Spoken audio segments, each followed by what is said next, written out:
What's good here? So as you guys know, 2K has been releasing a lot of news, and this video is going to summarize it all up for you guys. Starting with the news we got today, which is the brand new season pass. Now to simplify this, basically now the mod team and the mod career season progression is together. So if you hit level 40, you're hitting it in both. So you're getting 80 items total.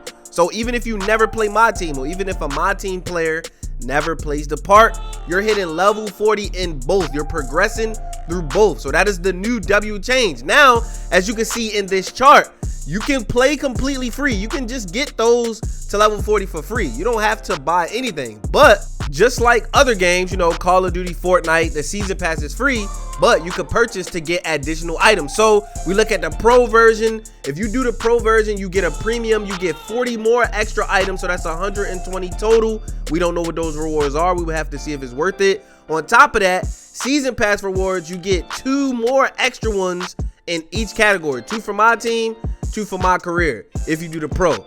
And then you get no pass perks. Now, if you do the Hall of Fame version, you can get the same 120. You're going to get 5 total extra season pass rewards, and you get a 15% XP boost and 10 levels skipped if you do the Hall of Fame version. Now, if you couldn't understand my explanation, let me let 2K explain it real quick. The season pass brings you even more rewards and even more reasons to reach level 40. There are 2 versions of the season pass, the Pro Pass and the Hall of Fame Pass. The Pro Pass unlocks an additional 40 premium rewards on the reward track and 4 automatic rewards applied to your NBA2K account. With the Hall of Fame Pass, you will get everything that's in the Pro Pass, along with 1 additional automatic reward, 10 level skips, and a 15% XP booster for this season. That XP boost is not for like rep. It's not the legend grind. It's only for the season pass. Now, since we said legend grind, real quick, I'll touch on it if you don't know by now, but rep is back. We now have the rookie to legend, or what they call the rookie to top 10 grind.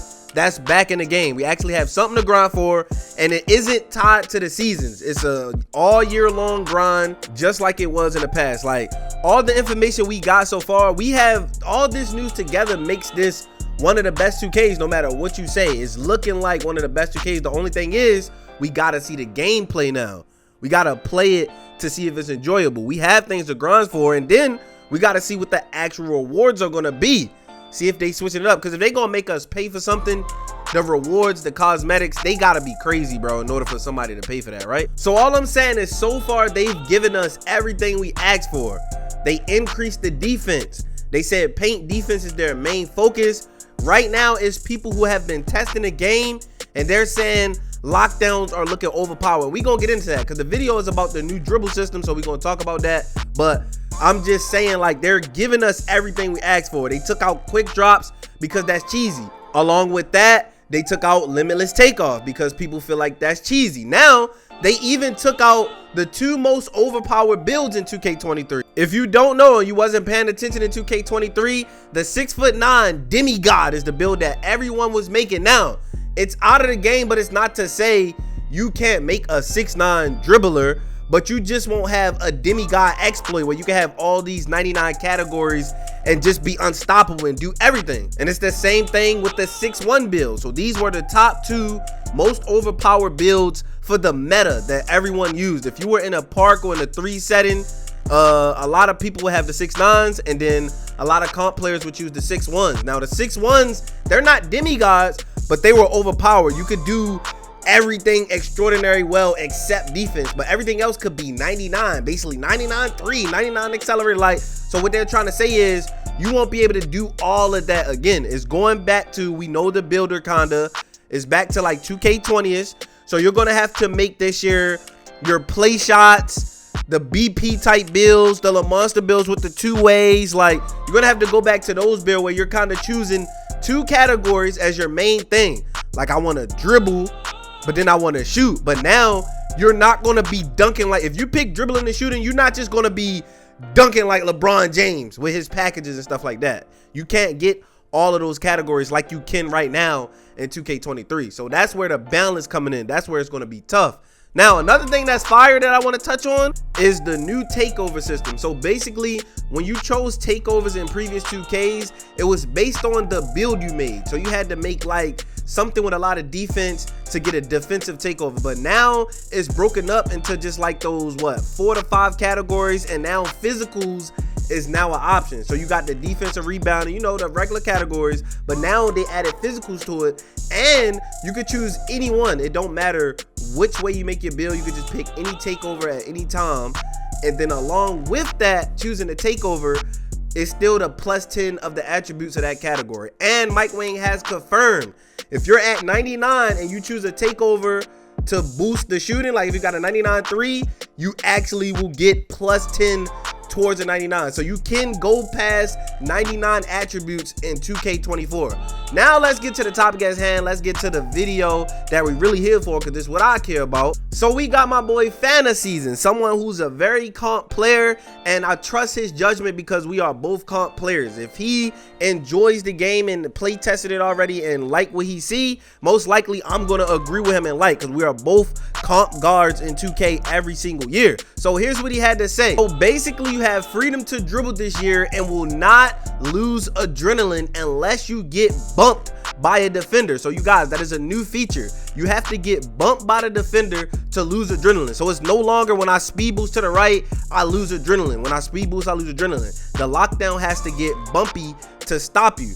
Now, it says, he said, so it's only to stop hardcore left righting. You can still combo, take a step, and snatch back without losing a burst until you explode at least 2 steps out of your move. And that's a dope feature. We like that. It's rewarding the dribbler. We could just dribble for free, but if the lockdown is good, it's rewarding the defense. So it's a nice back and forth that creates a skill gap. When both sides can get busy, it comes down to stick skill. Now, he also added that 2K24, the game is perfect besides his concern about the ability to get open without quick stops. Now, if you're confused on what quick stops is, it's not a cheese, it's not a manipulation. It's just simply when I speed boost and I stop, I should be able to shoot instantly right there. It shouldn't be I gotta wait 2 seconds. Think about it. If you gotta wait 2 seconds before you can shoot without fading, then the defender gonna be there. So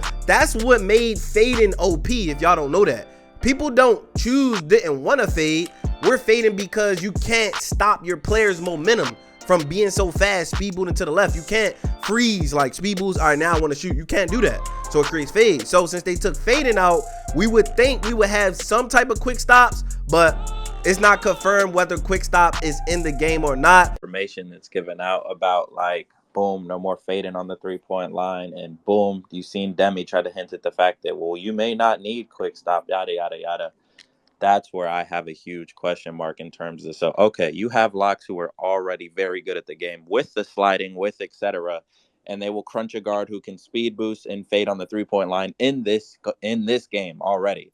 So now you upgrade the locks. Now they're like super crunching, super sturdy, bumping you, like not sliding at all, except now it's a lot slower in terms of like things we can offensively do on the 3-point line. It's like, that's my quite literally my only worry about 24. Everything else, they're gonna take away the phase, man. They gotta bring back them quick drop. I mean, them quick stops, man. If you're gonna take it, that's my biggest thing. If you're gonna take away those fades, you need to make it to where we have a speed boost we can instantly shoot out of, and be like because them blocks, they gonna close in too fast.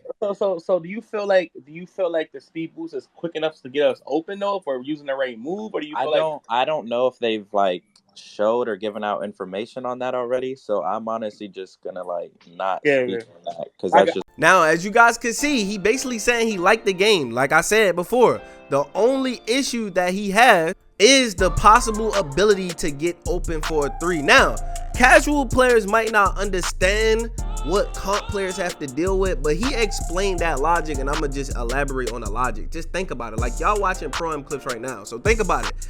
If a comp lockdown is stopping me in the dribble moves I have now, while defense isn't that great, imagine a slightly nerfed dribbling with buffed defense what you think gonna happen now? If they could already stop the crazy cheese, like it's not every lock obviously, but there's some locks that just got it. So just imagine them with more of a buff and the dribblers with less of a buff, or at least like he said, just the option to plant your feet. It would basically, like, it's coming down to only in the comp. We just talking about the comp, because park, anybody can do anything in a park, bro. You're not gonna play comp, you're not gonna play me, you're not gonna play fantasies in every game, bro. It's casual, so you won't experience those type of locks unless you play the top of the top pro-am. But basically it's going to lead to you being like you can't score on the greatest locks. You just can't. It won't be the back and forth battle of like, he's good, I'm good, and every single possession is a skill gap. Every single possession is who moved their controller better at that moment. So the way he's saying it, the way they got it right now, is just a super comp lockdown is just going to win that battle for now. But I think let's just get the game first. See, they played it already. I gotta see the game. We gotta get all the animations. We gotta really test everything first before we try to like really judge it. We got to get 99 overall. We got to get all the max badges. We got to find out what builds are the best. So it's going to take a while before we get that balance, but at least we're at the point where 2K is listening. Now the only thing left out of all of this news, and there's so much more, bro, it's plenty more news, but the only thing left is for us to get the gameplay, to see how it actually plays, and to see what type of park we're getting. Now from the looks, y'all already see they're going so traditional. We got rookie to legend basically back. So what are the odds we might get one square park, bro? We might get one square park. That'll be crazy. Or just two, bro. That 4 park stuff, 4 affiliations, that gotta go in my opinion. That's too many parks, bro. Just give us one square, like 17, like 16, how it used to be, bro. But now that the builds are nerfed, I'm gonna go ahead and show you guys I'm gonna make a video and show you guys what I'll possibly make down to a T in another video, probably my next video, so y'all can like get an idea what I'm creating. But obviously just subscribe to the channel so you won't mess up, so you won't waste VC. Now if you think about it, this year I told y'all the most 2 dominant builds was a 6'9" and a 6'1", and I had neither, and I won championship rings against league players, bro. So that's how you know you don't have to play the meta. I'm the person who don't make the meta builds and still win in the comp scene. That's what I do. So when you come to my channel, you have a diversity of builds. Like, oh, it might not look like the attributes is the greatest, but it can actually work. You just gotta have some skill to perform it. I had a 6'4" two-way, bro. 6'4". Nobody had a 6'4", bro. I mean, of course some of y'all did, but I'm just saying, like, known people, I was the only one with it, bro. I just like to go against the grain. But that's pretty much the summary of all the news that's been happening over this past week with Mike Wang returning and just giving us news after news. So share this video with your friend who knows a lot of news and just confused. You could just give them this, bro. Just one quick summary. We mainly touched on the dribbling. I like how it's free now. I'm not limited.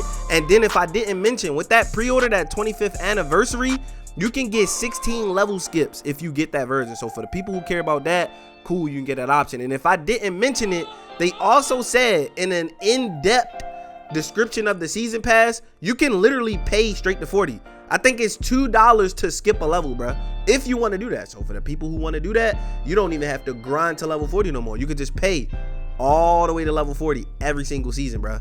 Now that's crazy, right?